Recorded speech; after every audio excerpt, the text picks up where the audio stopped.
یہ اللہ کا بہت بڑا فضل ہے کہ ہم جب کسی کو نصیحت کرتے ہیں،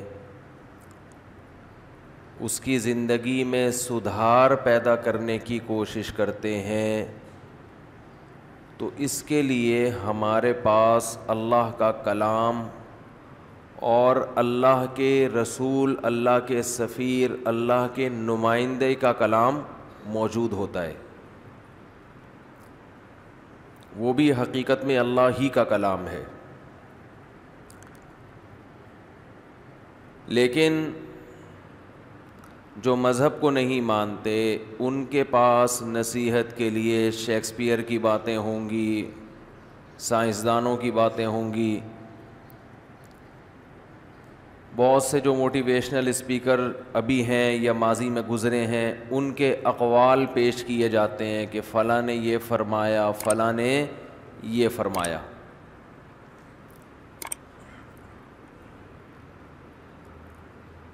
تو اس جو فرمایا ہوتا ہے فلاں نے، اس کے 100% درست ہونے کا یقین نہیں ہوتا۔ جب ایک بات کے 100% درست ہونے ہی کا یقین نہ ہو تو انسان کو اس پہ موٹیویشن کہاں سے ملے گی، حوصلہ کہاں سے ملے گا، عمل کا جذبہ کہاں سے ملے گا؟ اللہ اور اس کے رسول کے سوا جتنے لوگوں کی بھی نصیحتیں ہیں، باتیں ہیں، وہ سب ہماری طرح کے انسان تھے، اور انسان اپنی طرح کے انسان کی بات کو زیادہ ویلیو بولتے کیوں نہیں بھائی؟ نہیں دیتا۔ تھوڑی سی ویلیو دیتا ہے کہ تجربہ زیادہ ہے، یہ ذرا نیک آدمی ہے۔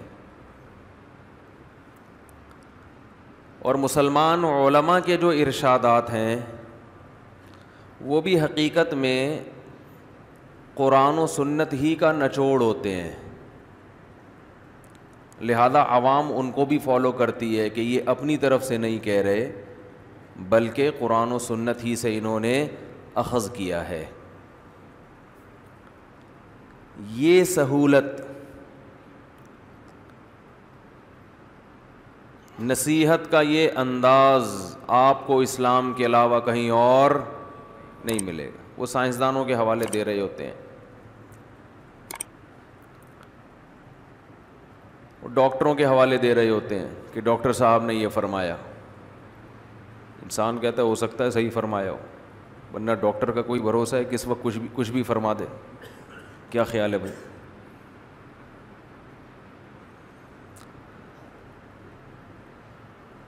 مسئلہ آج کل یونیورسٹیوں میں یہ ہے، کالجز میں، کہ جب آج کل پروفیسر حضرات یونیورسٹی کے اسٹوڈنٹ کو نصیحت کرتے ہیں تو قرآن و سنت کم بیان ہوتا ہے، شیکسپیئر کے حوالے زیادہ بیان ہوتا ہے۔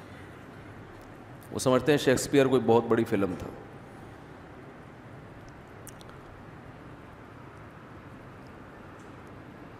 سائنسدانوں کے حوالے زیادہ ہوتے ہیں اس میں، یا ان کے جو فلاسفر گزرے ان کے حوالے زیادہ ہوتے ہیں۔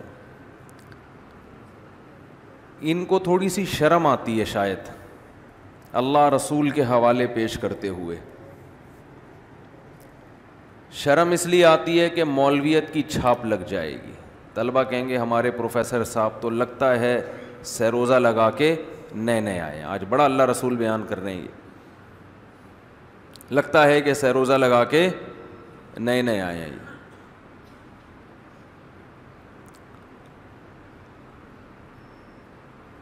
حالانکہ وَمَنْ أَصْدَقُ مِنَ اللَّهِ قِيلًا، قرآن کہتا ہے اللہ سے زیادہ بات کسی کی سچی نہیں ہو سکتی۔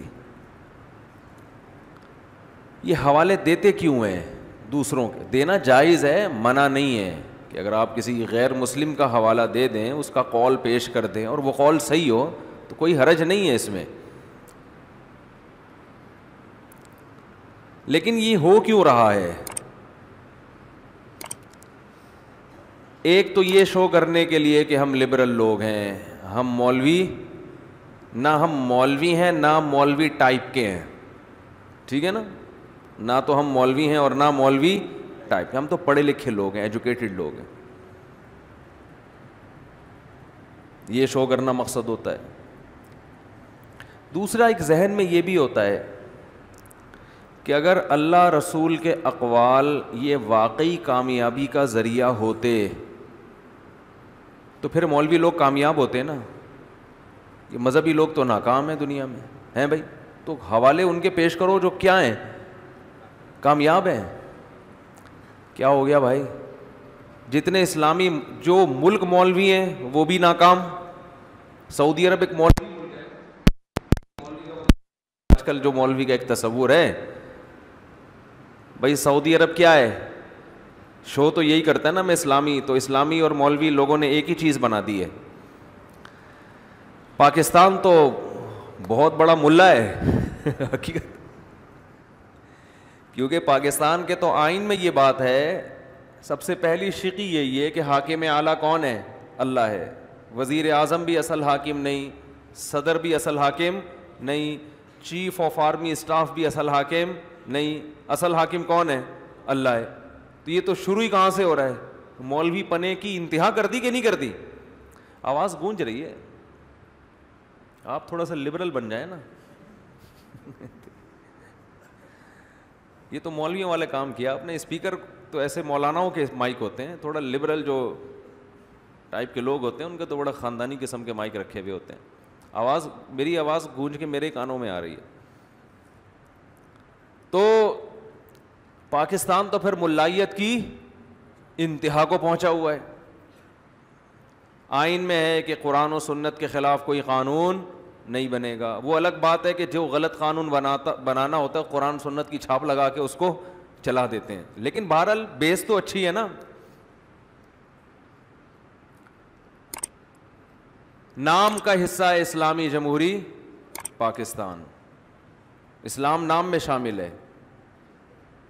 وہ لوگ مجھ سے کہتے تھے کہ وہ جس ملک کا وہ کیا نام تھا بھول جاتا ہوں, قل اللہ جنہوں نے غلط پڑھی تھی, رحمان ملک, ان کا عہدہ کیا تھا, وزیر داخلہ جو ہیں وہ قل اللہ غلط پڑھ رہے ہیں, تو وہ کون سا اسلامی ملک ہے.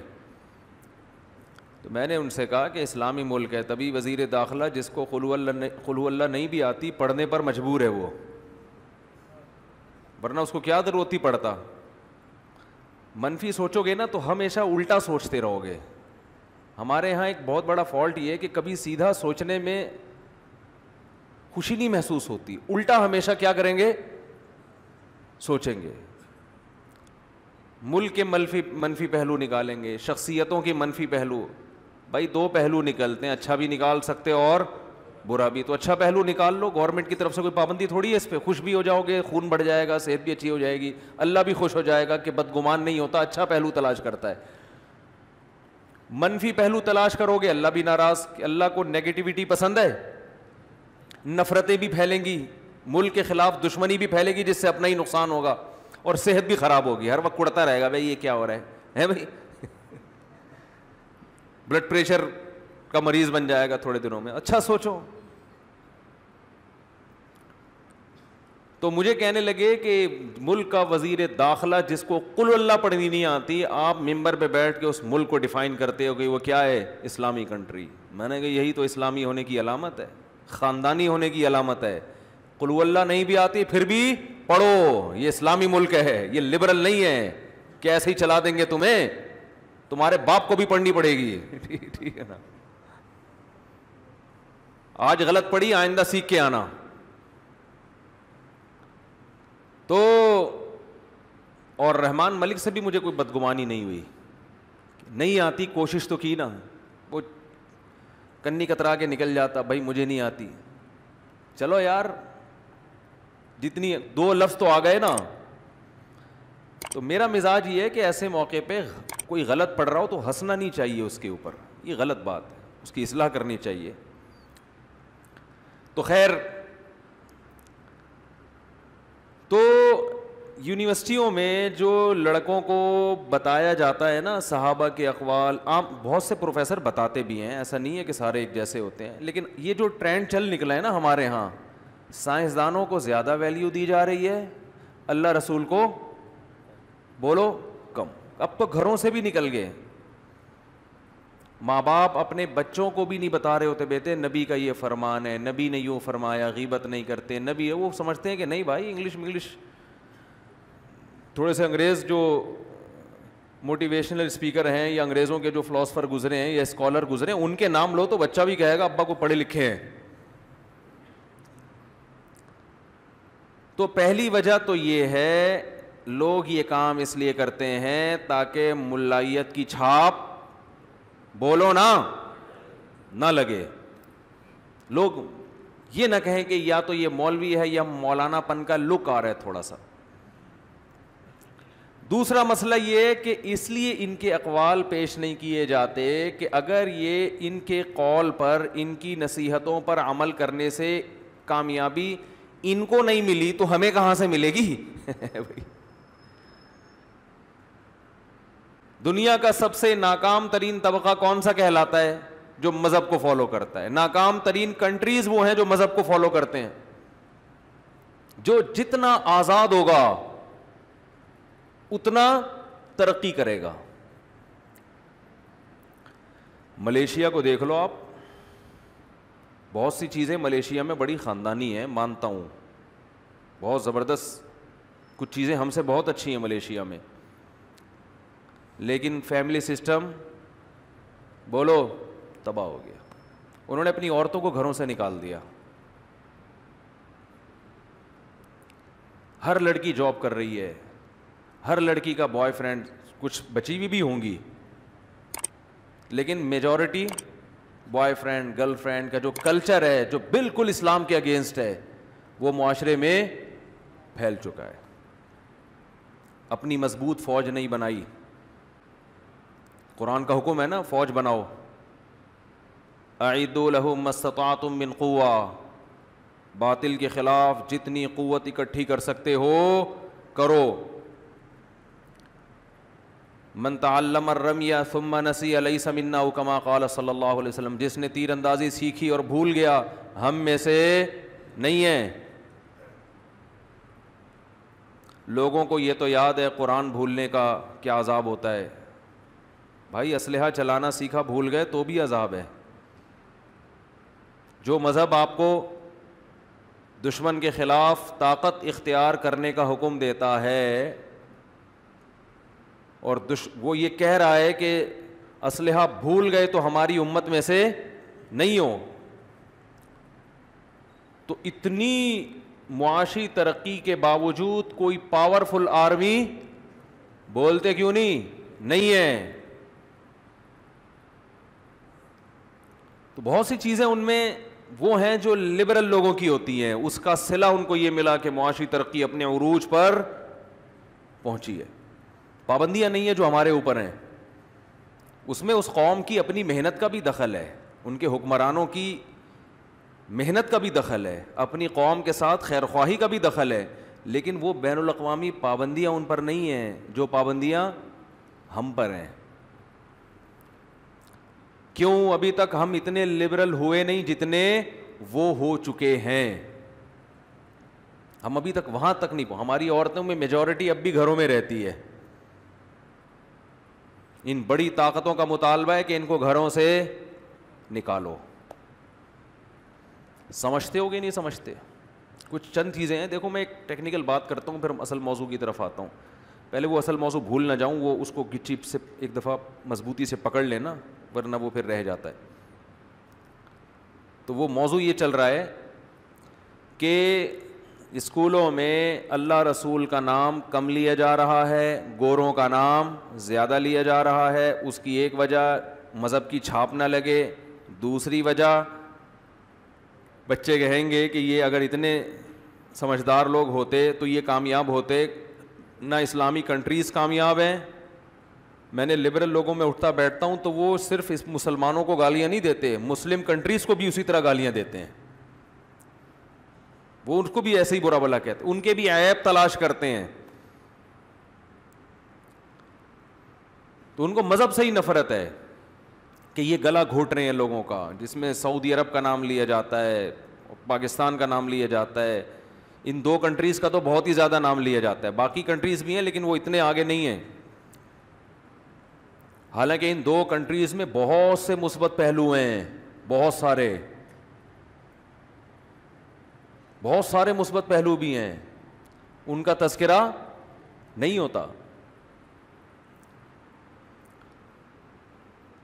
تو وہ یہ کہتے ہیں کہ بھائی یہ کامیاب کیوں نہیں ہے, یہ ترقی میں پیچھے کیوں ہیں. تو یہ جھیپ مٹانے کے لیے نا یہ حوالہ پھر دیا جاتا ہے ان لوگوں کا جو دنیا میں کامیاب سمجھے جاتے ہیں. مجھے ایک بات بتاؤ, اچھا پھر اس میں ایک ہمارے ہاں مسلمانوں میں جو مذہب میں ایک طبقہ ایسا پیدا ہوا جس نے اسلام کا ایسا تصور پیش کرنا شروع کر دیا کہ لبرل لوگوں کا ایک بہت بڑا طبقہ دین کی طرف آ جائے. اسلام کو اتنا آسان کر کے پیش کرو کہ لبرل لوگوں کا, مذہب مخالف لوگوں کو اسلام ان کے لیے قابل قبول بن جائے. ان کا خیال یہ تھا اس سے پڑھے لکھے لوگ دین کی طرف آئیں گے, اور یہ جو ایک چھاپ لگی ہوئی ہے مذہب کی کہ مذہبی لوگ اکثر ناکام ہوتے ہیں, یہ چھاپ کیا ہو جائے گی, ختم ہو جائے گی. مذہبی لوگ ہوتے ہیں جو بیچارے رکشا چلانے والے, ٹیکسی چلانے والے, ٹھیلے لگانے والے. رائے میں جاؤں نا زیادہ غریب ملیں گے آپ کو, مالدار بولو نا تھوڑے ملیں گے, ہیں بڑے بڑے کروڑ ارب پتی ہیں لیکن تھوڑے, اور وہ بھی ایسے کہ حلیے سے لگتے نہیں ہے کہ یہ کامیاب لوگ ہیں.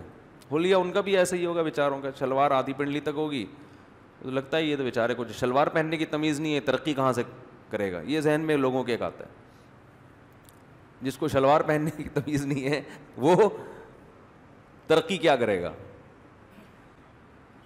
تو میں ایک مثال دیتا ہوں آپ کو, اس سے بات سمجھ میں آئے گی انشاءاللہ. اللہ کی نظر میں کامیابی اور ناکامی کا معیار وہ نہیں ہے جو ہم نے بنایا ہوا ہے. اللہ کی نظر میں یہ دنیا مسافر خانہ ہے, یہاں کی کامیابی کو اللہ مانتے ہی نہیں ہے. یہ تو ظالم لوگ زیادہ آگے نکل جاتے ہیں. یہ جتنے بڑے بڑے کنٹری جو آج بڑے فنڈر بنے ہوئے ہیں نا, دنیا کو انسانی حقوق سکھا رہے ہیں, یہ کنٹری وجود میں کیسے آئے, ذرا ان کا ماضی تو اٹھا کے دیکھیں. انہوں نے پہلے انسانیت کا گلا گھوٹا ہے, اس کے بعد ان کو پاور ملی ہے, تو پاور ملتے ہی انسانوں کے حقوق پر انہوں نے تنظیمیں بنا کے پوری دنیا میں تشکیلات کر دی. میں سمجھا پا رہا ہوں اپنی بات. ایک آدمی ڈاکو بن کے کسی گھر میں گیا, لوٹ لاٹ کے آدھے لوگوں کو ذبح کر دیا, عصمت دری کی عورتوں کی, اور ڈاکو, اور پھر اسی طرح ڈکیتیاں کر کر کے محلے کا دادا بن گیا, اور دادا بنتے ہی ڈکیتی کے خلاف قانون پاس کرنا شروع کر دیا. آئندہ کوئی ڈاکو ڈکیتی کرے گا اس کو چوک پہ لٹکائیں گے, لوگ کہیں گے یار یہ ہے, یہ کیا ہے, یہ ہیں اصل. اور پھر آئندہ ان کے اقوال پیش کرنا شروع کر دیں محلے کے دادا کے, انہوں نے ارشاد فرمایا کہ مینرز بھی کوئی چیز ہوتی ہے, بات کرو تو بات سے پہلے تھینک یو اور بات کے آخر میں تھینک یو. انہوں نے ارشاد فرمایا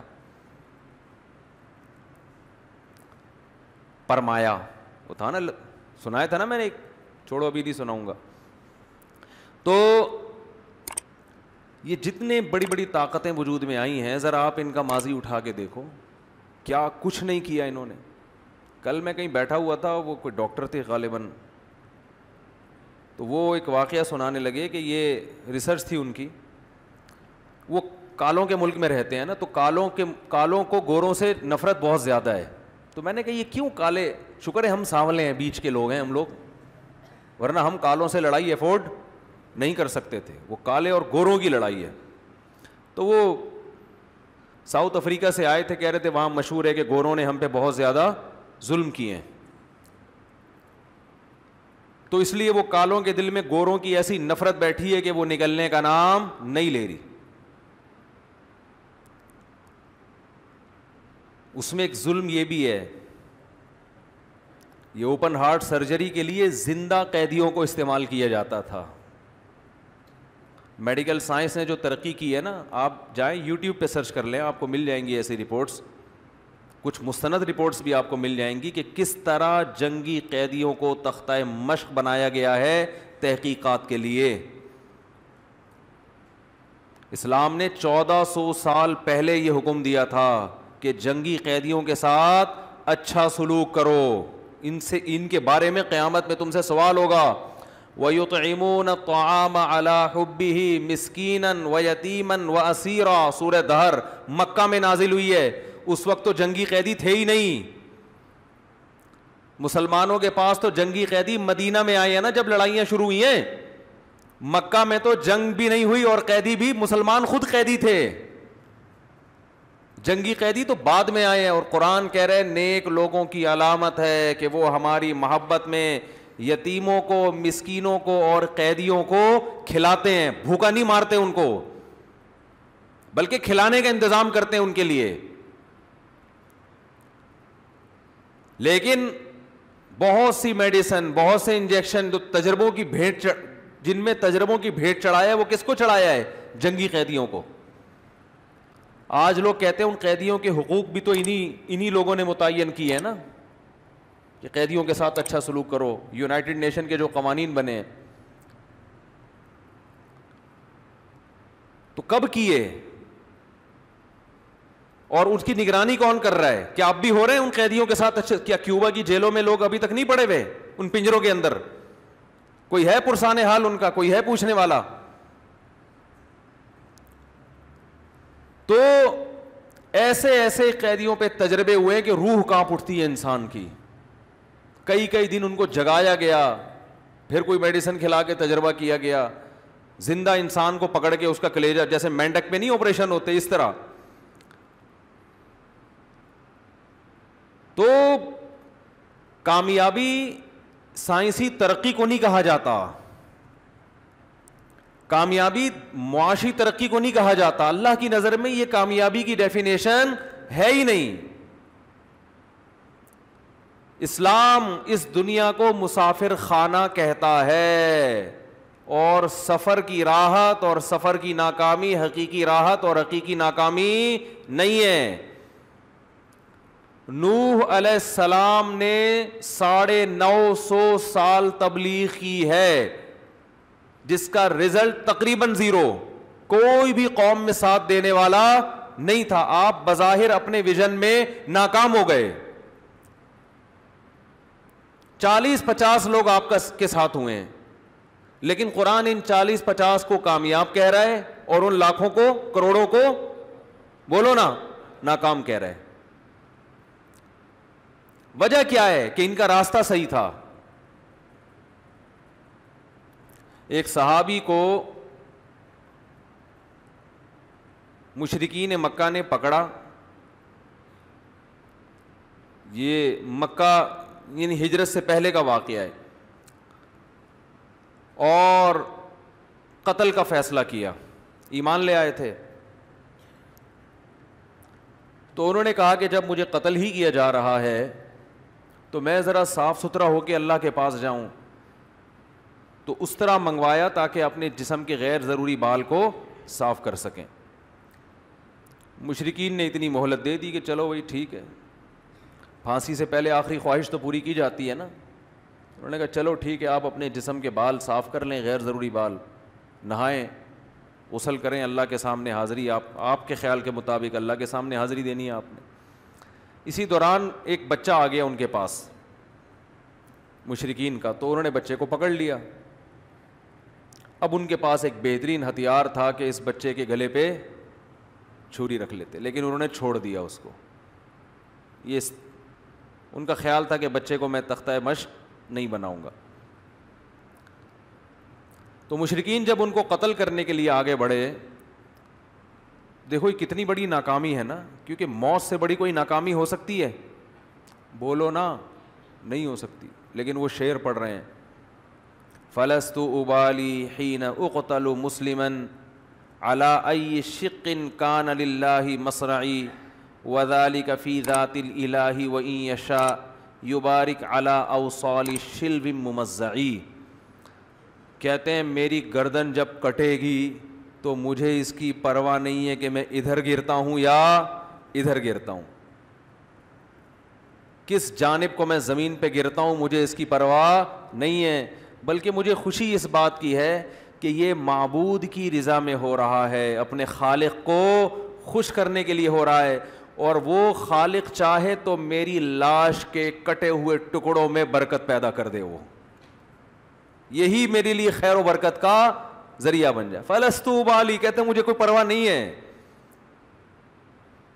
حین اقتل مسلما, اس لیے کہ میں قتل ہو رہا ہوں اسلام پہ. مسلم کا معنی اللہ کا فرما بردار بن کے, جس خدا نے پیدا کیا ہے, میری موت اس کی نافرمانی میں نہیں ہو رہی, اس کی رضا کے لیے ہو رہی ہے. مجھے کوئی پرواہ نہیں ہے کہ میں ادھر کو گرتا ہوں یا میری لاش ادھر کو گرتی ہے. کتنے واقعات ہیں صحابہ کرام کے, جب ان کو شہید کیا گیا تو کہہ رہے ہیں فزت ورب الکعبہ, اس کعبہ کے رب کی قسم میں کیا ہو گیا, کامیاب. سب سے بڑی ناکامی کیا سمجھی جاتی ہے, موت, زندگی کا خاتمہ. اور جن کو اللہ نے ہدایت دی وہ اسی موت کو دنیا کی سب سے بڑی کامیابی سمجھ رہے ہیں. یہ ذہن آپ کا اسلام بنانا چاہتا ہے, یہ ذہن بنانا چاہتا ہے اسلام. اور نوح علیہ السلام کے واقعہ سے یہ بھی ہمیں سبق ملا کہ آپ نے مذہب میں تبدیلی نہیں کرنی ہے لبرل لوگوں کو مذہب کے قریب لانے کے لیے. چاہے پوری دنیا آپ کی مخالف ہو جائے, اسلام تبدیل, جس نے آنا ہے اسی طرح آئے. اسلام میں پوری داڑھی ہے, تھی, ہے اور رہے گی قیامت تک. اسلام میں لباس کو ٹخنوں سے, مرد کے لیے لباس کو ٹخنوں سے اوپر رکھنا پڑے گا, چاہے لوگوں کو اچھا لگے یا برا لگے. اسلام میں عورت کے لیے پراپر پردہ فرض ہے, چاہے لبرل عورتوں کو یہ اسلام کی یہ بات پسند آئے یا نہ آئے, یہ کرنا پڑے گا آپ کو.